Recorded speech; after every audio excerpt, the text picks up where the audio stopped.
కడప జిల్లా బ్రహ్మంగారి మఠం మండల కేంద్రంలోని అమ్మవారి శాలనందు వాసవి మాత ఆత్మార్పణ దినోత్సవం ఆర్యవైశ్య కమిటీ అధ్యక్షులు మరియు సభ్యుల ఆధ్వర్యంలో ఘనంగా నిర్వహించారు. హోమం, కన్యకులతో వాసవి వ్రత పూజలు, కుంకుమ పూజ, అర్చనలు, అభిషేకాలు నిర్వహించారు. అమ్మవారి శాల నుండి వీర బ్రహ్మేంద్ర స్వామి, ఈశ్వరి మహాదేవి మఠం మాడవీధుల్లో ఆర్యవైశ్య మహిళలు 102 కలశాలతో ఉత్సవం నిర్వహించారు. మండల తెదేప నాయకులు చెన్నపల్లి సుబ్బారెడ్డి, ఎల్లటూరి సాంబశివారెడ్డి, గంగరాజు, సుధాకర్ తదితర నాయకులు పాల్గొన్నారు. గురుభ్యో నమః. శ్రీ మహాగణాధిపతయ నమః.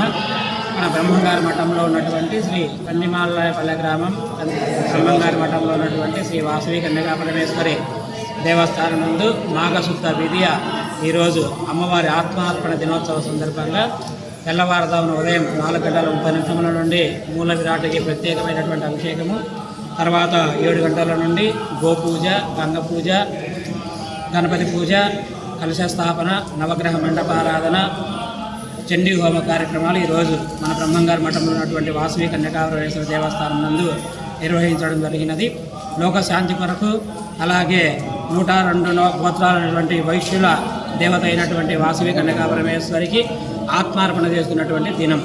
ఎందుకంటే ఒక మహారాజు ఆమెను కామించి ఆమెను వివాహం చేసుకోవాలనే యొక్క పట్టుదలతో ఉండడం వల్ల ఆమె పరమేశ్వరునికే భార్య అయినందువల్ల మిగతా వాళ్ళందరికీ కూడా ఎవరికి కూడా ఆమె చెందకూడదనే ఉద్దేశంతో 102 గోత్రాల వారితో కలిసి ఈరోజు అమ్మవారు మాఘశుద్ధ విధి రోజు ఆత్మార్పణ చేస్తున్నది.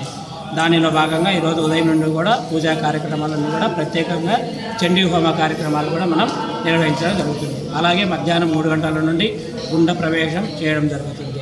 తర్వాత అమ్మవారికి కొడివియ కార్యక్రమం కూడా జరుగుతుంది. ఇదంతా కూడా ఈ యొక్క వైశ్యుల కులదేవత అనేటువంటి వాసవి కన్యకా పరమేశ్వరి ఆత్మార్పణ దినోత్సవ కార్యక్రమంలో భాగంగా ఈ పూజా కార్యక్రమాలన్నీ కూడా జరిగినాయి. దాంతో భాగంగా మన గ్రామము, మన రాష్ట్రము, అలాగే మన దేశము పాడి పంటలతో కూడా సుభిక్షంగా ఉండాలని చెప్పేసి లోక కళ్యాణార్థం, లోకక్షేమం కోసం ఇక్కడ చండీ హోమ కార్యక్రమాలన్నీ కూడా మనం చేస్తూ ఉన్నాము.